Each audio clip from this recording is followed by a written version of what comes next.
Ladies and gentlemen, in my paper I shall attempt to describe the development of paradigmatic settlement sites on the island of Crete between 1200 and 700 BC, to describe changes and discontinuities as well as continuities, and to ask at which stage we are allowed to define a settlement as a polis, an urban structure. The rise of the polis in Greek antiquity has been a central theme of classical archaeology as well as ancient history since the opus maximum, La Cité Antique, by Fustel de Coulanges, a well-known historian at Strasbourg, published in 1864. Problems of the definition of a Greek polis, of the political structures, of the architectural components, of the chronology, of the complex and complicated processes of urbanization have been discussed in recent years by François de Polignac in his book La naissance de la cité grecque of 1995, by Domenico Musti, Pierre Carlier and Anthony Snodgrass, just to mention some names. Snodgrass has emphasized that the evolution of large urban sanctuaries as a focal point of group identification is one of the decisive criteria, and Polignac has described the relations between polis and chora, city and the surrounding landscape, as well as the role of peri and extra-urban sanctuaries which helped to mark the boundaries of a territory. Among the authors who have devoted studies to the island of Crete, we may mention Henri van Effonterre, Nicholas Coldstream, and during the last years Daniela Lefebvre-Novaro. The basic ancient source for the definition and the theories of the evolution of the polis system is, as well known, the first book of Aristotle's Politeia, a late text but based on older sources. A polis, in his definition, is an autonomous state consisting of a central settlement and the surrounding countryside, polis and chora. Aristotle, and I quote Nicholas Coldstream, implies that the Greek had in early times lived in villages, in chormai. In the fullness of time, the polis arose from a partnership of villages uniting for their own common good and thereby achieving complete self-sufficiency. On the Greek mainland, this Aristotelian theory seems to be confirmed by archaeological evidence, for example in Athens or in Eretria on the island of Euboea. But in Crete, as we will see, conditions are completely different. If we try to gain a definition of an early polis, there are two literary sources: the characterization of a polis in war and a polis in peace in the description of the shield of Achilles in the 18th song of the Iliad, and the description of the city of the Phaeacians in the 6th and 7th songs of the Odyssey. A prerequisite for urban life, according to Homer, is the nourishment of population based on agriculture, which makes concentration of population and demographic increase possible. Characteristics of urban economy are specialized craftsmanship, trade as well, and the most important factor is the organization of social life, among others, rites of initiation. A dominant role in political life is attributed to a council of gerontes, older members of the aristocracy, which may elect a king. Homeric epics give further definitions. Polis and chora form a unity. The polis is characterized by complexity of residential buildings, a system of streets, a public space, the agora, place of the assemblages of the community, which may be connected with urban sanctuaries functioning as religious centers of self-identification. Buildings for political administration and the administration of justice, which means law courts, and in monarchy, the palace of the king are further components. Homer's polis is fortified by a city wall, A city at the coast has harbor installations. The oldest epigraphic evidence which mentions the term polis is a law from Dreros on the island of Crete, a decision of the demos which deals with the institution of the kosmoi, officials responsible for the administration of the city. Furthermore, the inscription mentions damioi, whose function cannot be defined with certainty, and a council of the Ikati Taspolios, which means the 20 of the city. Thus, the time is around 650. During the 7th century, we are confronted with a complex political structure. Many of these criteria are, of course, not visible in the archaeological record as social institutions, political structures, demographic data. Worse, as far as archaeology is concerned, we have no completely excavated settlement. The archaeological evidence is sporadic and fragmentary. Furthermore, a good number of the excavations which I will present have not yet been published in detail, so we have to keep this in mind. The places which I shall examine in the following are, starting in the 12th century, Karfi, Halasmenos on the Isthmus of Ierapetra, Kavusi a bit further to the east, and Sybrita here in the west in the Amari Valley. Places which have a long and continuous tradition of settlements are, of course, Knossos and Festos in the south, Kidonia in the west, modern Hania as well. And for the 8th and 7th centuries BC, we will regard Dreros, Gortys, and Prinias here halfway between Heraklion and Festos. Around 1200 BC, a period of unrest in the Aegean, of destructions and migrations within the general framework of a crisis in the eastern Mediterranean, we may observe the break-off of traditional settlements on Crete, for example, Mallia, as well as continuity at the same time, although at a reduced scale, for example, at Knossos and Festos. A new phenomenon of this period, around 1200, are refuge settlements, settlements on hills, even high mountains, positions which give natural defense, usually some kilometers away from the coast, clear evidence of a period of danger and a period of the retreat of groups of the population from the coast to more easily defendable inland sites in the mountainous areas of Crete.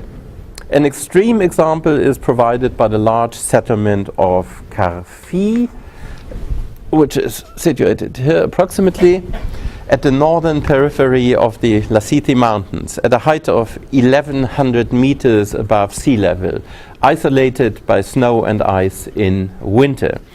It's a new foundation showing systematic planning of alleys and small squares within a complex arrangement of houses with multiple rooms, a type that has been called Konglomeratsiedlung, conglomerate settlement by Wolf-Dieter Heilmeier. In the east part, there are more regular houses, some of them of megaron type, possible residences of leading members of this community. The largest extent of the settlement is approximately 160 meters west to east. A central sanctuary has been located at the northern periphery at this place. Among the finds are terracotta goddesses with raised arms, typical of late Minoan 3C, the 12th century BC. Whether there was a fortification wall is not known. The pottery is confined to an advanced period of late Minoan 3C, although some later material, although still late Minoan 3C, has been identified by Saru Wallace during recent excavations. Storage jars to the left, pithoi were found in large quantities. In winter, when the site was isolated, storage of grain and oil was vital. Water was available about 100 meters further down, where a spring was located during John Pendlebury's excavations of the site at the end of the 1930s. The great height, extreme climatic conditions in winter, long ways to arable land led to the abandonment of this large settlement already during the 12th century, and its foundation must have been due to a period of extreme crisis in this region. The settlement of Halasmenos on a low hill about 200 meters above sea level here, at the east border of the Isthmus of Ierapetra, near the northern coast, in a strategical position overlooking the wide and fertile plain of the Isthmus, beside the entrance to the gorge of Cha, this one here, very impressive site. Halasmenos displays a different situation. During the 12th century BC, there was a systematic planning of long, rectangular, megaron-like houses parallel with one another, and the stone architecture is of rather high quality. There are open squares, a sanctuary has been identified. Again, there are no secure traces of a fortification wall, although it must have existed because the hill is low and easily accessible. Halasmenos shows a continuous settlement until the geometric period down to the 8th century, probably due to its strategic position. At the extremely steep north slope of the entrance here into the village, into the gorge of Cha, small buildings have been erected on small terraces, like here for example, but these were inhabited only during a short period, possibly before the establishment of the larger settlement. Halasmenos was not the only settlement on the Isthmus of Ierapetra. There's another one on the western border, approximately here, which is called Kefala Vasilikis, of the same period and visible from Halasmenos.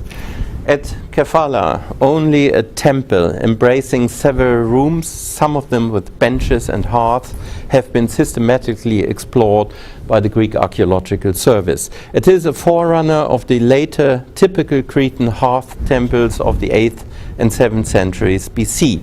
Like these, it is a cultic center for the assemblage of groups of the population who met there for common meals, banquets, combined with offerings to the gods.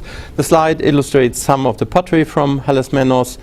Kefala up to now has not been published. The main phase in Halasmenos is late Manon 3C, fine wares and cooking pots, but the settlement, which was never more than a small village, continued, as you can see, into the late 8th century BC.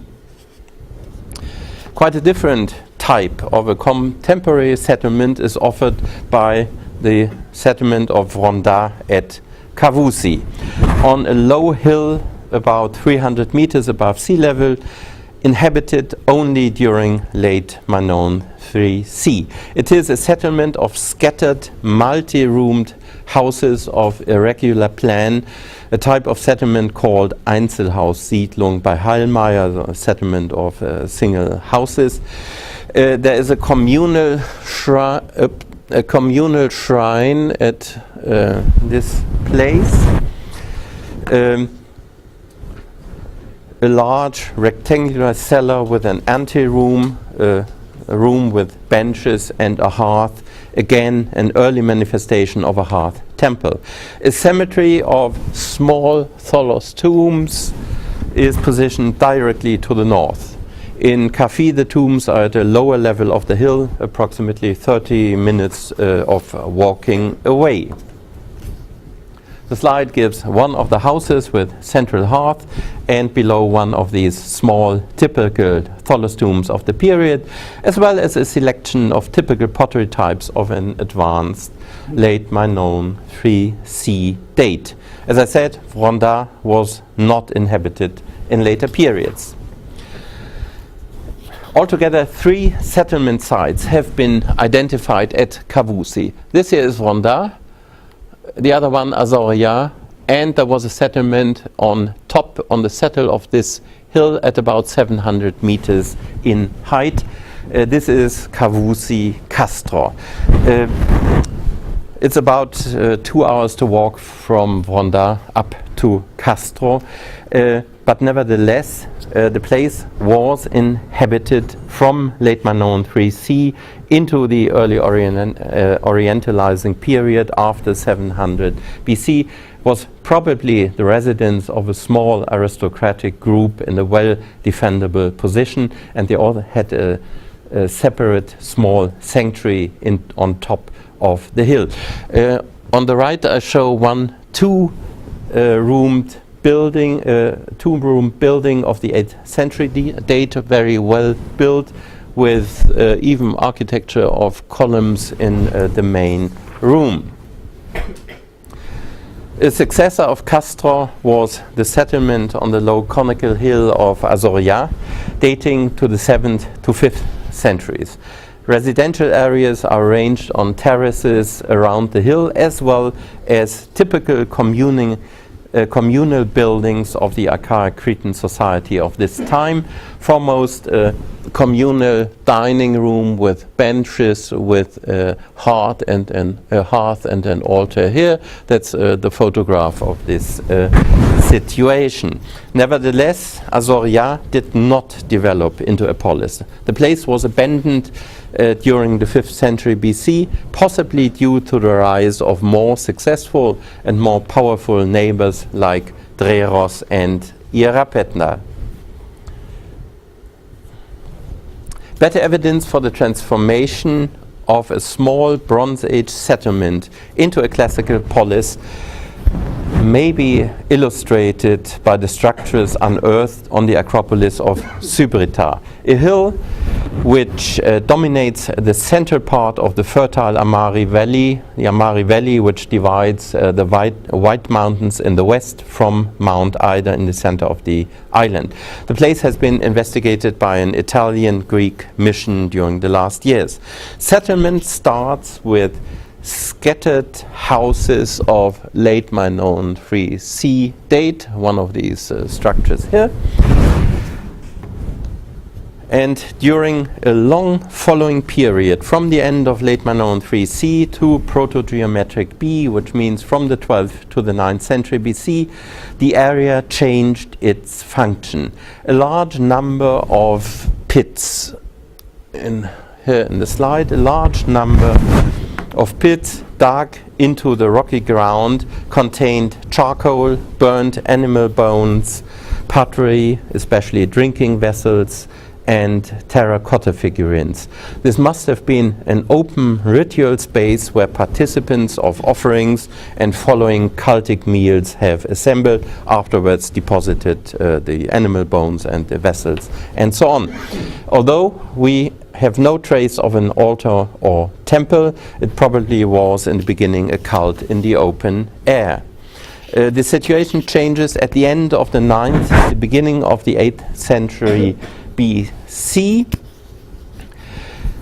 The pits came out of use. Instead, a large communal building was erected in the south, with outer walls built with excellent ashlar masonry, a wall that could be followed for at least 8 meters. The excavation is not yet complete. It's now a public building, a ritual center, again with animal bones, charcoals, vases, a building for ritual banquets, and a building, of course, of more ambitious architectural design. Anna Lucia d'Agata has, I think, convincingly proposed that the shift from residential buildings to a ritual space under open air was a first step indicative of a larger community, which needed some cultic ritual installations on the Acropolis. And the next step is the monumentalization, the building of a public character, possibly an indication that now an urban community evolved which erected a new cultic center. But of course, further investigations are necessary. I show you two of the pits which are dug into the rocky surface. These are real large pits of 1.5 meters in diameter. These are no simple rubbish heaps. And the public building to the right. This is the outer wall. The stones in the middle are part of the pavement of a later Roman street. And you find a selection of the pottery of late Manon 3C from the houses, proto-geometric from the pits. In Knossos, the fragmentation of the archaeological evidence is clearly visible. Nevertheless, thanks to Nicholas Coldstream's work, some general lines of the development of the site after it declined during late Manon 3C during the 12th century can be reconstructed. Coldstream has collected finds of the proto-geometric and geometric periods, mainly wells of houses, scattered house walls, and stray finds of pottery. During the early Iron Age, an area of at least 500 to 250 meters was inhabited, and recent excavations have shown that it extended to the villa of Dionysus about 200 meters even further to the north. Thus forming a very large, what Coldstream has called urban nucleus. And there was an extension of the settlement area during the late geometric period, during the 8th century BC. Thus, there was continuous building activity, a settlement which probably covered the whole area, not scattered houses, not scattered house groups, which later coalesced into larger structures. This is also indicated by the distribution of cemeteries. Here's the palace, the settlement area, the cemeteries in the north, cemeteries as well in the south, near the borders of the settlement. Cemeteries with extremely rich burial gifts, like the jewelry from Hania Liteke of the 7th half of the 9th century. And you have some specimens of proto-geometric pottery from the site of the Roman villa of Dionysus far in the north. What eludes us are informations about the structure of Iron Age Knossos. We have no information about public spaces, no information about the street system, about urban sanctuaries, about possible fortification. So next to nothing, you could say. The history of settlement is mirrored in the development of the cemetery areas. During the sub-Manon period, the 11th century BC, a new burial ground was opened north of the old center, the so-called North Cemetery, which continues into the 7th century BC. The foundation of the North Cemetery is possibly to be connected with the arrival of a new population of Dorian Greeks at Knossos around 1100 BC. And this period marks a new step in the development, a new beginning after the decline during late Manon 3C. Especially the early sub-Manon tombs of aristocratic leaders, show a remarkable wealth and thus underline that the 11th century was a turning point in the history of Knossos. The number of tombs increases considerably during the proto-geometric period, a time which corresponds to Coldstream's observations of an early urban settlement there. And Knossos had at the same time an extra urban sanctuary on the coast, Amnisos. In Manon times, the settlement transformed into a sanctuary during the proto-geometric period, and this went hand in hand with the development of the town of Knossos itself, finds increase during the following periods. The main lines of the urban development of Festos, ancient Phaistos, may be defined with some certainty thanks to thorough investigations by Daniela Lefebvre-Navarro. The plan shows the extent of the Hellenistic settlement, which comprised a wide area from the so-called Acropoli Mediana, the former Minoan palace, to the west and to the south, including points like a small settlement at Halara here in the south. The oldest possible Iron Age structure is a fortification wall excavated by Doro Levi in the 1950s on the so-called Acropoli Mediana and dated by him to the proto-geometric period, although the excavation has never been published in detail. Today, the fortification wall is partly overbuilt by storerooms of the Italian mission. This may have been some sort of refuge settlement. Later, during the 7th and 6th centuries, the hill probably became a cult place, as is indicated by an architectural terracotta. Substantial buildings of the 9th to 8th centuries have been discovered in the south and in the west of the palace, in the south down to the plain to Halara here. The slide shows the west and the south side of the palace. Substantial house architecture of the 9th century could be excavated there, and there was a wide paved road 5 meters wide leading down the hill. So fragments, parts of a large settlement, and it was a settlement which had a cult place as well in the south at this point here.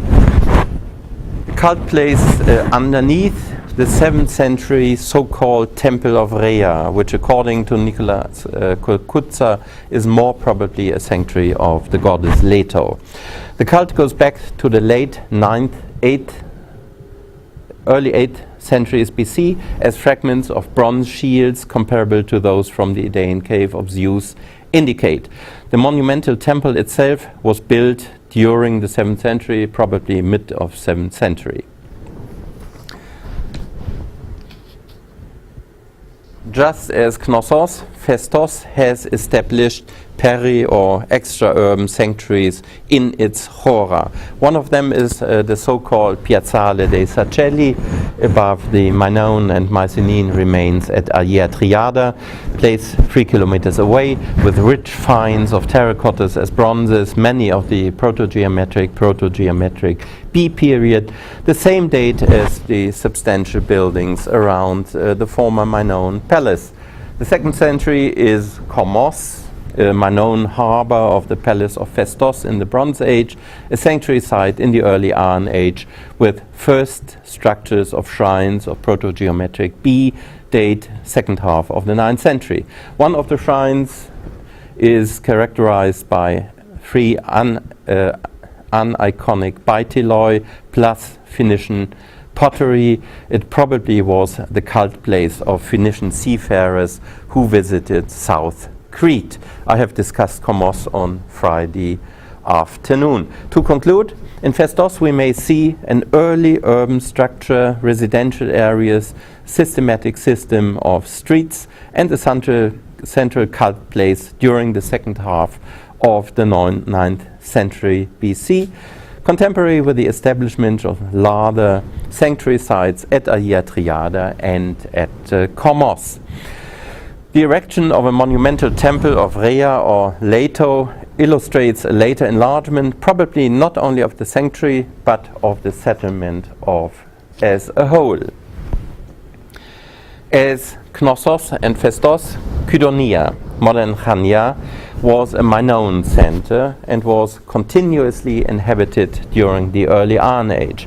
Despite the overlying medieval and modern structures, Maria Velasaki has been able to define the perimeter of the geometric settlement according to a series of pottery finds starting during the proto-geometric period, increasing in the late geometric period, the 8th century BC, not only with local wares, but with imports from Attica and Argos. At least during the 8th century, Kydonia must have been a substantial center, larger than the later medieval Venetian town, although we know next to nothing about its architecture and structure. Around 700 BC, Kydonia must have experienced a second phase of cultural flourish and economic prosperity. In 1935, a limestone block with a relief of chariots attacking a temple was discovered in the southern part of Rania during building operations.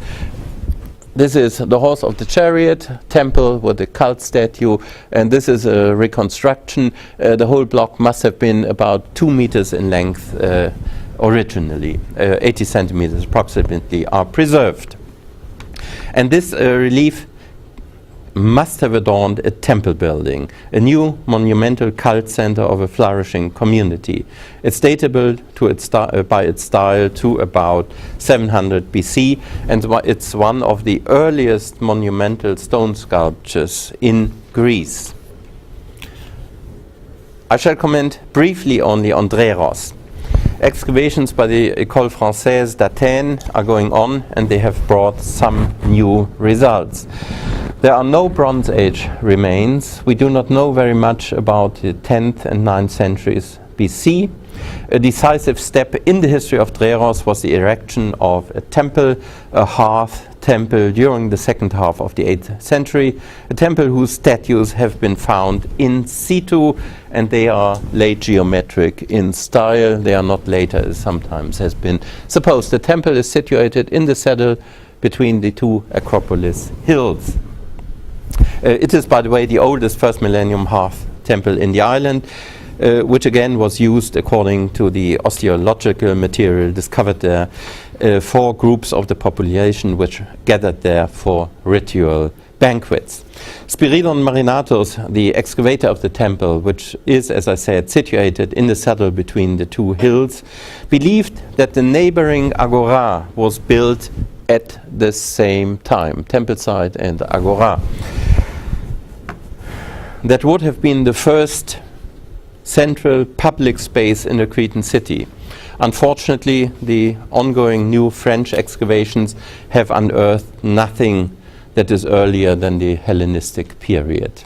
Not even pottery, by the way.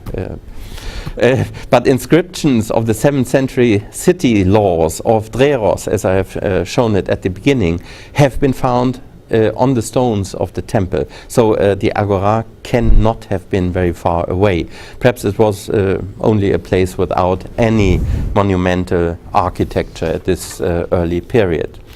On the West Acropolis, by the way, at approximately the same time, probably turn of 8th to 7th century, a temple was erected, which sometimes has been interpreted as an Andreion, but it seems to be a temple indeed, which also shows the uprise of the city of Dreros around just before or around 700. Prinias, a town situated on a plateau, 500 meters long, dominating one of the main lines of communication between the Cretan north coast and the south. Late Minoan 3C pottery and a sanctuary with terracottas of goddesses with raised arms resemble those found at Carfi, and they indicate that there was a refuge settlement, although of unknown size. The sanctuary was found in this area here. Pottery of the proto-geometric, geometric periods is abundant and indicates continuous settlement, although the town with more or less rectangular laid out streets, insulae of residential areas, and 3 sanctuaries, temples A, B, and C, seems to be a new building project of the Orientalizing period after 700. I just show a specimen of proto-geometric B pottery, the plans of temples A and C, typical hearth temples. Again, temple A,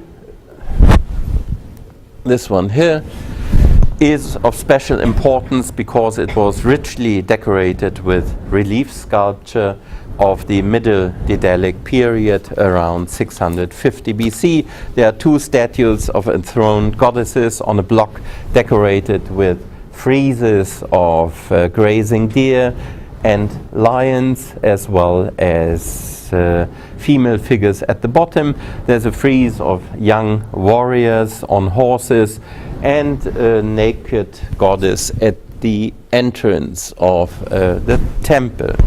The reconstruction has been controversially discussed. To the left, that of the excavator Luigi Pernier. To the right, the more probable one by Immo Bauer.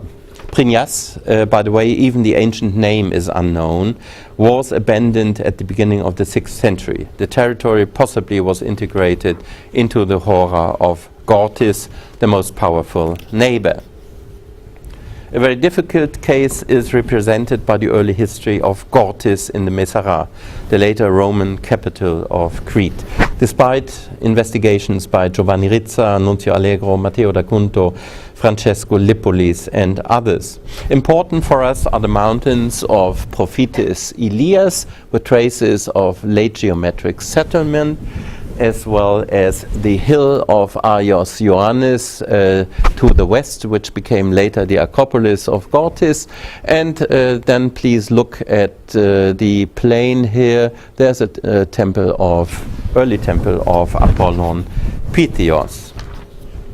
A vast settlement area on the Prophetes Elias hill has been explored by Nunzio Allegro, mainly of the 8th century date, coming to an end shortly afterwards, but this has not yet been published.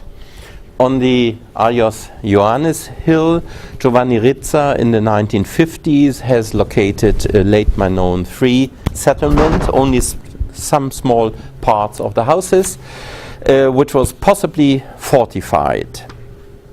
Around 800 at latest, this settlement seems to have been abandoned.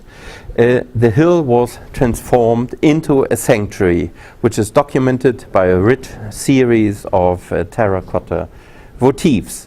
But it is not before the mid of the 7th century BC that a stone temple with relief decoration depicting female naked goddesses and their male parhedros has been erected. A temple which unfortunately was destroyed and overbuilt by a Byzantine basilica of the 6th century BC. Nevertheless, this temple may have had a forerunner. A bit further down the hill, an early Daedalic enthroned goddess of more than life size has been found, time around 680 to 670 BC, possibly a cult statue, which of course would have needed an appropriate monumental architecture. The construction of the temple of around 650 is open to discussion.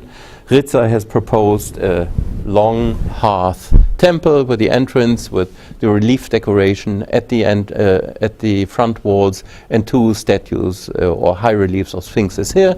Matteo da Cunto has proposed a broad rectangular building with the entrance at one of the long sides. This is also the type of the earliest sanctuary of Apollon Pythios in the plain. The temple otherwise is Hellenistic Roman, but the lowest strata show such a broad temple of the 7th century. Thus we observe an evolution which we have described in other places as well. A late Minoan 3C refuge settlement superseded by the area of a sanctuary around 800, temple buildings of the 7th century. It's difficult to say what the development of the geometric settlement on the Prophetes Elias hill was. Probably the population was transferred down into the plain during the 7th century.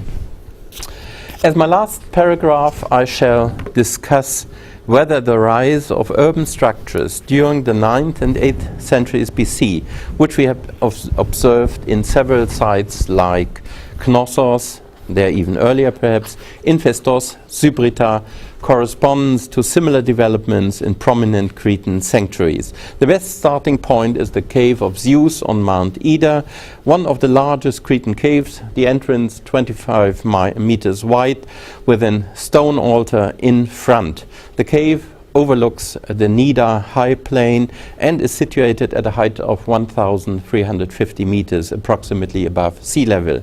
Therefore not accessible in winter, and snow is lying in front of the cave sometimes until June or even until beginning of July.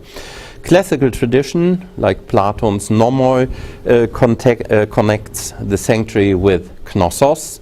Epigraphical evidence also shows links with Festos and Gortys in the south. We can characterize the cave as a pan-Cretan sanctuary, the most important one where the youth of Zeus was located. Legs and handles of tripod cauldrons, typical motifs of Greek aristocracy, are just surpassed in number by the sanctuaries of Olympia and Delphi. And the number of these motifs increases during the 9th century. The largest quantity dates to the 8th. Perhaps even more diagnostic is an astonishing high number of Near Eastern imports. Among them, ivory vessels manufactured in North Syrian workshops of 10th or 9th century date. I compare the fragments from the Idaean cave with finds of Syrian origin from Nimrud. Later ivory plaques, parts of furniture, dates to around 800 or a bit later. It's of the so-called intermediate style, which is style between Syria and Phoenicia. Among the metalware are small Egyptian bronze juglets with reliefs of lotus flowers on the handle. There are more than 15, more than in the whole of Greece otherwise, of these juglets, which are 12 to 15 centimeters high. I show here some Egyptian parallels. It was a popular and long-living type in Egypt and Nubia from the New Empire to about 700 BC. Datable and very well comparable imports in the Toumba cemetery of Lefkandi came to light in tomb contexts around 900 BC, late 10th, early 9th century BC, so approximately the same period. And there's also imported metalware from North Syria. Among the vases, a bowl displaying groups of bulls, which probably originates in Tel Halaf, which is rather far inland here. This is the Idaean cave, Tel Halaf is here. And it is datable by comparison with ivories from the place, as well as stone sculptures not later than the mid of the 9th century. Imports, of course, continue into the 8th century BC, among them delicately decorated Egyptianizing bronze bowls of Phoenician origin, and another Phoenician type are bowls with friezes of bulls, which were copied in Attic vase paintings of the second half of the 8th century. So an 8th century date is secure. The distribution map of Phoenician bowls in the Mediterranean. Crete, as you can see, was part of a larger network of Phoenician maritime trade at this period. And imports of metalware stimulated local Cretan production of ambitious metalwork, especially votive shields with complex figural scenes. Their production, according to recent parallels in the cemetery of Elefthana, starts at the beginning of the 8th century. The decoration of the shields, just to give a few examples, is a combination of Near Eastern, partly North Syrian types. You have this vulture above the lion, Phoenician styles and iconography as here, as well as Greek elements, for example, the representation of a dipylon shield. So this mixture, this eclectic style, makes local production highly probable. The date of the shields is confirmed by friezes of grazing animals on some of them, a style and an iconography which is mirrored on Attic gold bands found in tombs at Athens, series which cannot have started much later than 750 BC. If we sum up, the motifs illustrate a very early period of cultic activities, of astonishingly rich ex-votos of ivory, bronze, and, by the way, gold as well. This is jewelry from the Idaean Cave and its parallels in Knossos, second half of 9th century. So an astonishingly rich series of ex-votos of ivory, bronze, gold, starting around 900, at latest continuing into the 8th. Allow me to draw some conclusions. Around 1200 BC, some old Minoan cities are abandoned. For example, Malya. Others continue at a reduced scale, for example, Knossos. A new phenomenon of this period are refuge settlements away from the coast in the mountainous areas of Crete. Some of them allow insight in thematic planning of complex arrangements of buildings, the so-called Konglomeratsiedlung, for example in Kaphi and Halasmenos. The second variant are scattered single buildings, like in Kavusi, Vronda. Small temples are the cultic centers of these communities, and during the 12th century at Vronda and Kefala, hearth temples are attested for the first time, places where exclusive groups of the community made their offerings and assembled for common meals. Some of the refuge settlements are confined to the 12th century, Kaphi, Vronda. Some continue as small villages into the geometric period, for example, Halasmenos. Some developed into poleis, Zybrita and Gortys. Second, the immigration of Dorian Greeks around 1100 BC has shaped the evolution of some centers, foremost Knossos. In other sites, there is no visible break or no intensification of architectural activities, of burial grounds, and so on. Note that still the Odyssey describes an island characterized by a rather mixed population. Pelasgians, Eteocretans, Achaeans, and, in the last point, Dorians.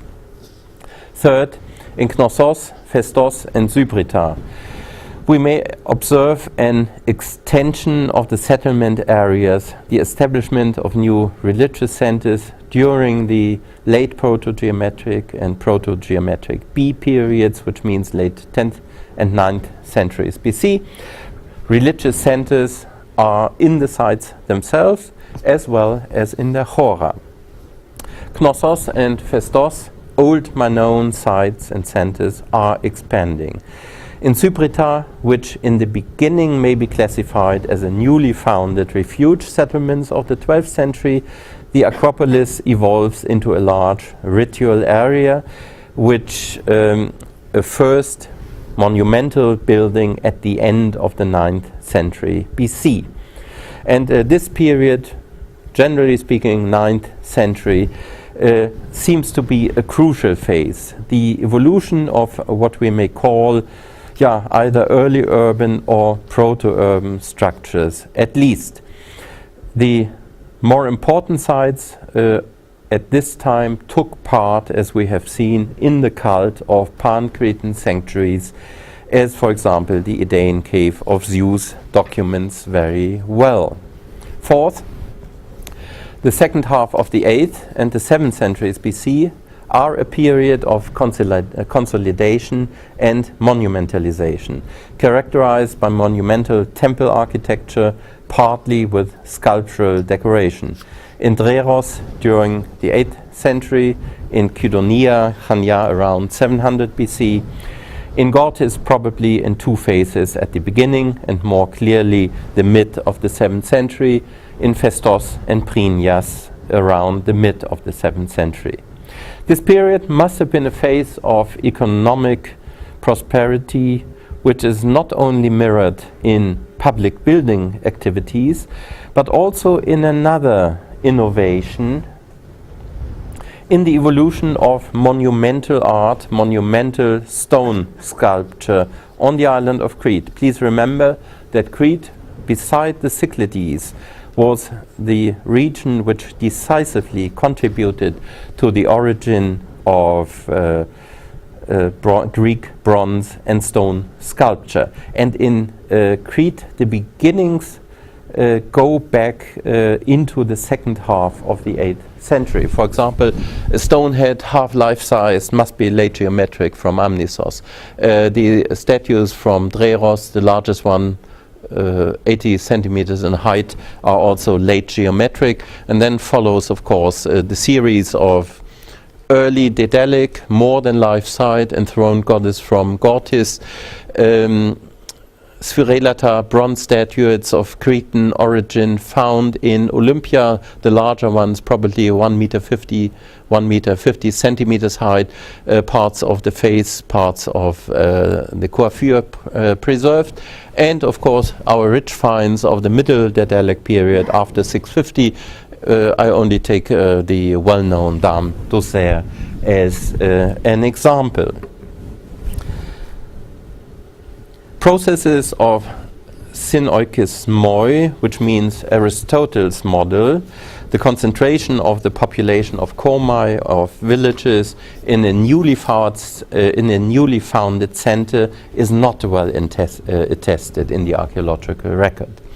Processes of this kind may have taken place at Gortys, whereas Knossos, Festos, Sybrita display continuity of nuclei of Bronze Age settlement into the Iron Age and aggrandizement of these structures at the beginning of the first millennium. Ladies and gentlemen, in the beginning I've characterized our archaeological record as extremely fragmentary. Many observations remain, of course, hypotheses, but I think what I have presented to you today is a resume of our present state of knowledge and its possible interpretations. Thank you very much.